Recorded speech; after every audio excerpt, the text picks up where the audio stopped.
यह कहानी एक छोटे से गांव माधोपुर की है जो घने जंगलों और सुनसान रास्तों के बीच बसा हुआ था।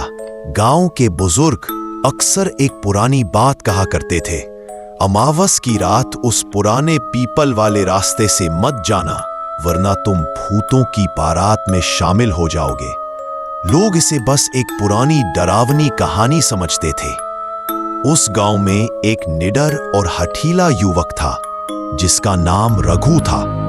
वह भूत प्रेत की कहानियों पर विश्वास नहीं करता था।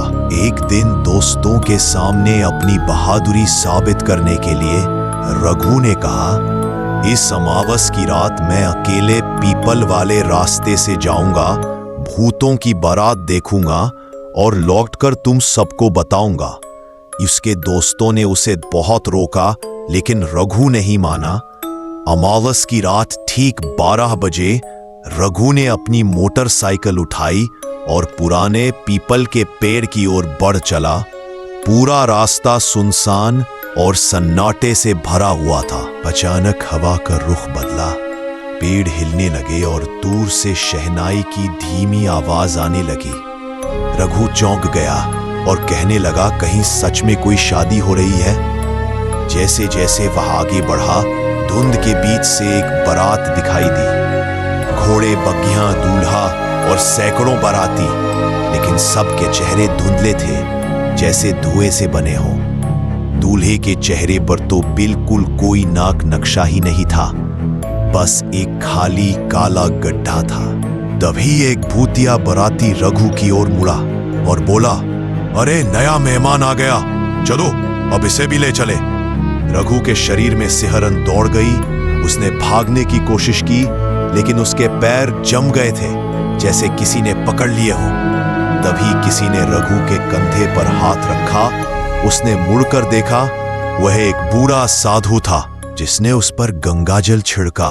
पल भर में बारात हवा में घुलने लगी, चीखें गूंजने लगी। रघु बेहोश हो गया। अगली सुबह गांव वाले जब सुबह पीपल के पेड़ के पास पहुंचे तो रघु बेहोश पड़ा था।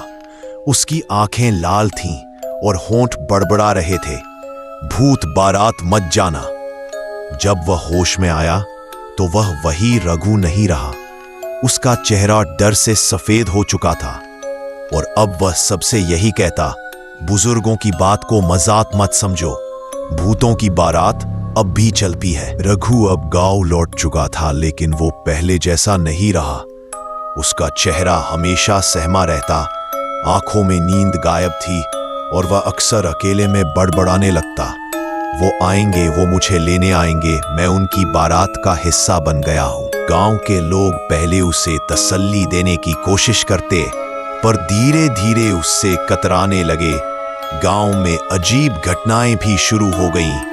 रात को शहनाई की धुंधली आवाजें, पीपल के पेड़ के पास बिना पैरों की परछाइयां, और सबसे डरावनी बात, जो भी रघु से ज्यादा देर बात करता वो बीमार पड़ने लगता। एक दिन गांव में एक बूढ़ा वैद्य आया, चतुर्भुज, जो जंगलों में जड़ी बूटियों की तलाश करता था। उसने रघु की हालत देखी और कहा, यह कोई सामान्य प्रेत बाधा नहीं है, यह आत्मा बंधन है। रघु की आत्मा अधूरी बारात में अटक गई है।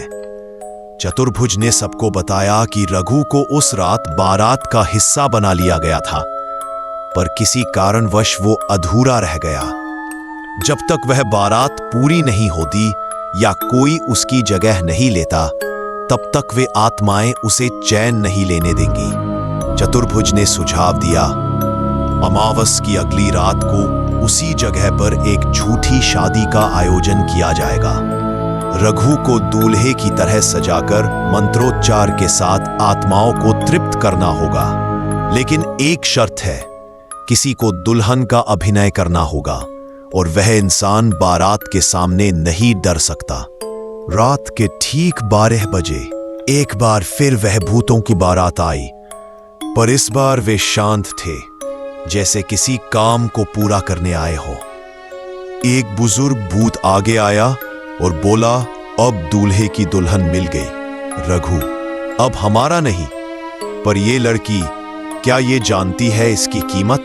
कुंती बिना डरे बोली, अगर प्यार की कीमत आत्मा है तो मैं तैयार हूं।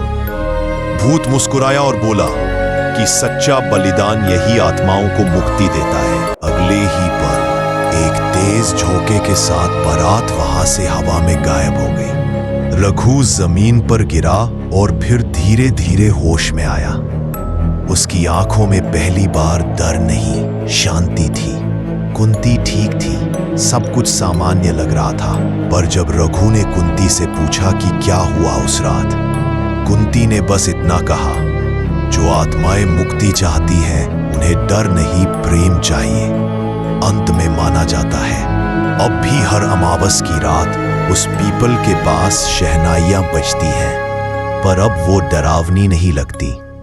अब वो एक छूटी हुई बारात की विदाई है जो पूरी हो चुकी है।